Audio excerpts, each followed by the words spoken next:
Corinne Faisceau, invitée à rejoindre la troupe de comédiens, avant de retrouver celle qui incarne son rôle sur scène. Enchantée, je suis tellement contente de vous rencontrer finalement. Moi, ça me fait grand plaisir. La propriétaire du célèbre Coq Maurice sur l'île d'Oléron assistait hier à l'opéra inspiré de sa propre histoire.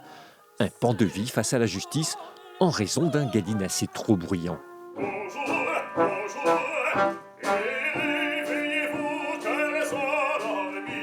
Sur scène, 3 chanteurs d'opéra dans les rôles du coq, sa propriétaire et le voisin incommodé par les nuisances sonores. Une idée du chef d'orchestre Julien Masmondé, touché par cette rocambolesque affaire.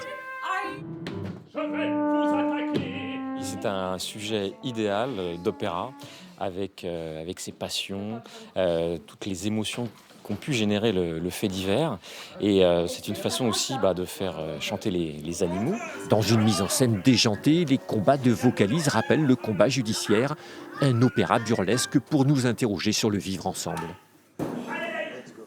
Françoise, elle défend les traditions, etc. Le voisin, il défend, moi j'arrive à la campagne et je voudrais que ça soit comme dans mon rêve. C'est un millefeuille d'ingrédients sur les rivalités voisins-voisines, mais aussi sur le langage des animaux et des bêtes, sur le traitement des bêtes dans les basses-cours. Après plus d'1 heure de spectacle, le public et l'héroïne sont sous le charme.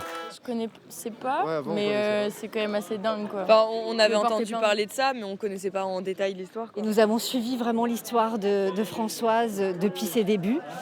Et voilà, et on est tout aussi émus qu'elle. Et cette histoire m'a vraiment fait revenir des souvenirs que j'ai vécus entre le coq que j'ai protégé, lui qui m'a protégé. On est devenus tellement complices tous les deux.